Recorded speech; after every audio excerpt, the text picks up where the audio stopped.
Hello friends, मी रिया आणि आज आपण जातो आहे गोवर्धन इको विलेजला। आम्ही आत्ता आहोत विरार स्टेशनला। विरार स्टेशनला पोचल्यानंतर आपल्याला इकडनं ढाणू लोकल पकडायची आहे।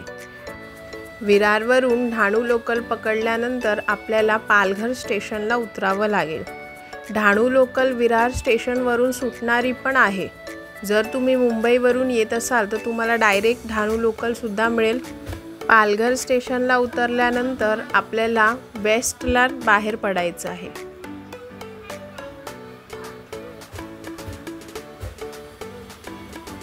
आम्ही आमचा प्रवास लवकरच सकाळी सुरू केला होता, त्याच्यामुळे लगभग 7:30 वाजता आम्ही पालघर स्टेशनला होतो। गोवर्धन इको विलेजला जाण्यासाठी आपल्याला 2 ऑप्शन्स मिळतात। एक तर तुम्हाला एसटी महामंडळाचं ऑप्शन मिळतं। एसटी महामंडळातर्फे तुम्हाला सकाळी 7:30ची गोवर्धन इको विलेजला जाणारी बससुद्धा मिळते। इतर बस तुम्हाला डायरेक्ट गोवर्धन इको विलेजला सोडणार नाही, त्या तुम्हाला मस्तान नाक्यापर्यंत सोडतील आणि मग मस्तान नाक्यापासून तुम्हाला अशा डमडमनी जावं लागेल, ज्याची शेअरिंग असते 40 रुपये सीट। आणि दुसरं ऑप्शन म्हणजे तुम्हाला पालघर स्टेशनवरून सुद्धा डायरेक्ट डमडम मिळते, जी गोवर्धन इको विलेजला डायरेक्ट सोडते।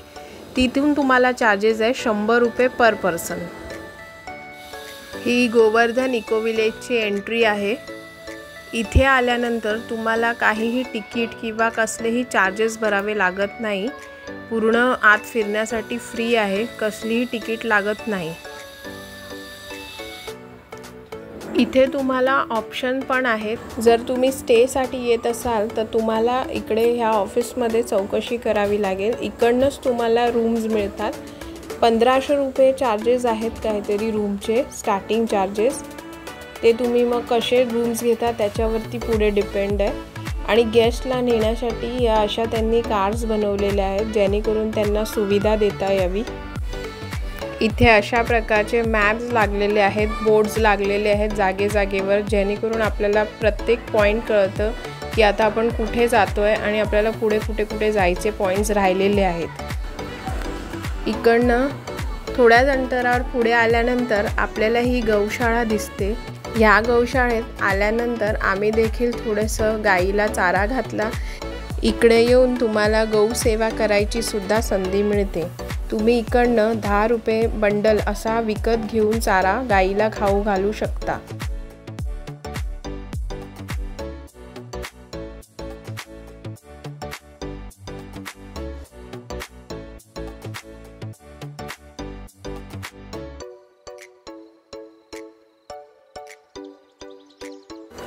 इकडे 2 मुख्य मंदिर आहेत। त्यातलं पहिल्या मंदिरात आपण जात आहोत, ते म्हणजे राधा वृंदावन बिहारी मंदिर।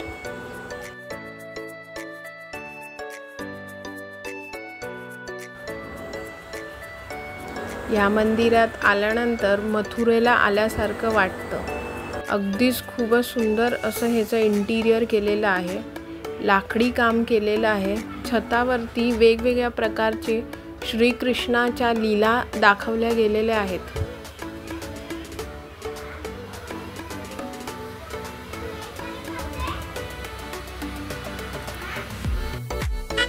गोवर्धन इको विलेजमध्ये 2 मुख्य मंदिर आहेत, त्यातलंच हे एक पहिलं मंदिर आहे। खाण्यापिण्यासाठी तुम्हाला श्रीनाथजी कॅफे असं ऑप्शन देखील आहे।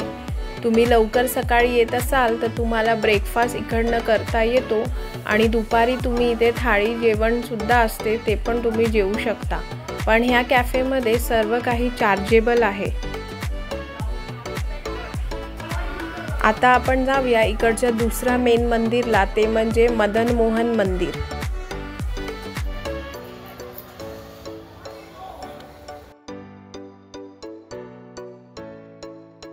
ह्या मंदिराचं बांधकाम लाल दगडांनी केलेलं आहे। त्याच्यावर ह्या कोरलेल्या आकृत्या फारच सुंदर दिसतात।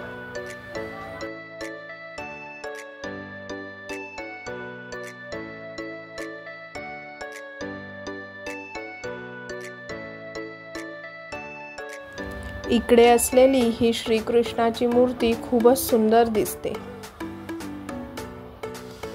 तुम्ही जर इकडे उन्हामध्ये येत असाल तर थोडं टाळावं असं मी सजेस्ट करीन, कारण का ओपन स्पेस असल्यामुळे इथे फारच ऊन लागतं। तुम्ही जर इथे यायचा प्रयत्न करत असाल तर तुम्ही विंटर किंवा पावसाळ्यात सुद्धा येऊ शकता। आता आपण एंटर करत आहोत वृंदावनमध्ये। हे एक वृंदावन फॉरेस्ट असं म्हणून जागा बनवलेली आहे, जिकडनं तुम्हाला पूर्णपणे परिक्रमा करता येते। वृंदावनमध्ये एंटर केल्यानंतर तुम्हाला अशा वेगवेगळे देखावे उभारलेले दिसतील।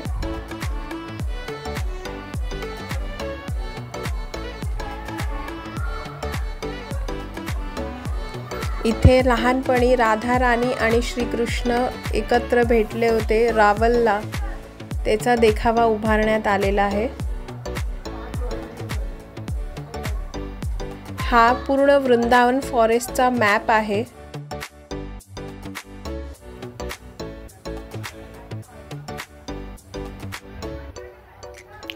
ह्या मॅपमध्ये बघितल्यावरती तुम्हाला कळेलच की आपली परिक्रमा कशा प्रकारे पूर्ण होणार आहे ती।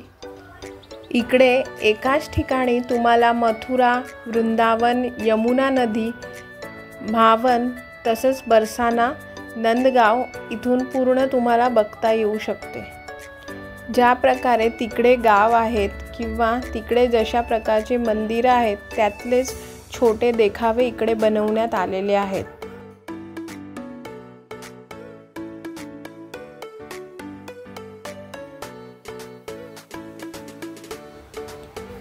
परिक्रमेची सुरुवात मथुऱ्यापासून होते।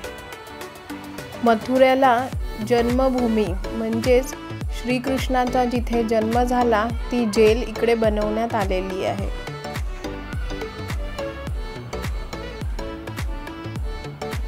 त्याच्यानंतर विश्राम घाट असं हे तिकडे महादेवाचं एक स्थळ आहे, ते सुद्धा इकडे दाखवण्यात आलेलं आहे।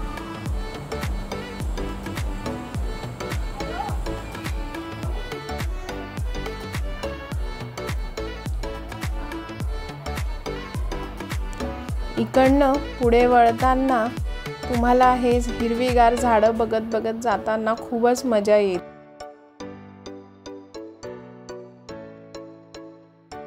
हा तो देखावा आहे जेव्हा वासुदेव श्रीकृष्णाला घेऊन गोकुळमध्ये जात होते यमुना नदी पार करून। ही इकडे यमुना नदी बनवलेली आहे। तुम्ही बघू शकाल इथे यमुना नदीमध्ये ह्यांनी छोटे छोटे हे मासे सोडलेले आहेत कलरचे, ते खूपच सुंदर दिसत होते।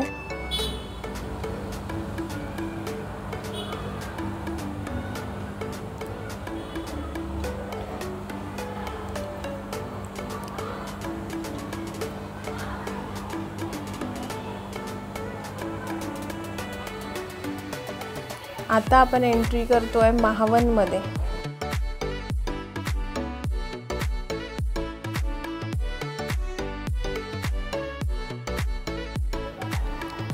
महावन ते गाव आहे जिथे श्रीकृष्णांनी बाललीला केल्या होत्या। अशा वेगवेगळ्या बाललीला इकडे साकारण्यात आलेल्या आहेत।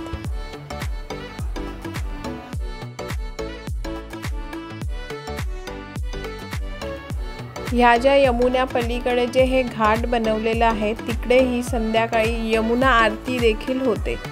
ही आरती बघण्यासाठी तुम्हाला संध्याकाळी 7 वाजेपर्यंत इकडे थांबावं लागेल।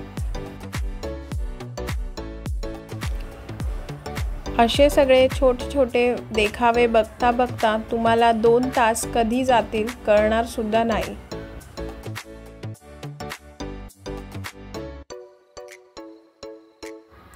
हे राधा दामोदर मंदिर आहे।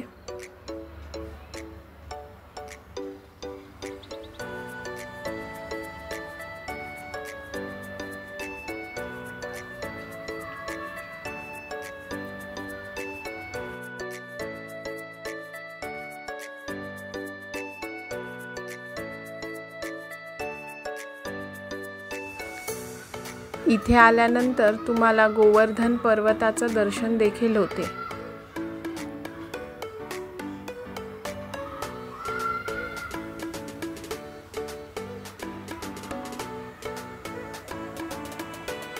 हे जे लहान मंदिर दाखवलं आहे ते गोवर्धन पर्वताचं मंदिर आहे। इथे तुम्हाला गोवर्धन पर्वताची सुद्धा परिक्रमा करता येते। हा पर्वत असा उभारला आहे की तुम्ही याच्या चारी बाजूला परिक्रमा करून तुम्ही येऊ शकता।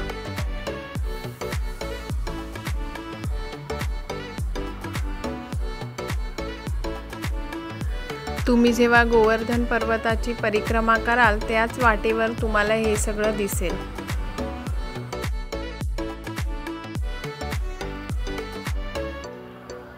परिक्रमा आमची पूर्ण होता दुपार झालेली होती। इकडेच मंदिरातर्फे तुम्हाला भोजन देखील मिळते। हे भोजन त्यांच्या संस्थेकडून असतं।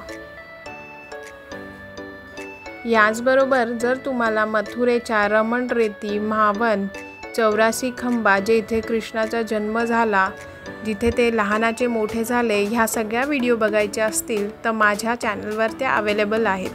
त्याची लिंकसुद्धा मी माझ्या डिस्क्रिप्शनमध्ये देईन। जर तुम्हाला माझा व्हिडिओ आवडला असेल तर लाईक आणि सबस्क्राईब करायला विसरू नका।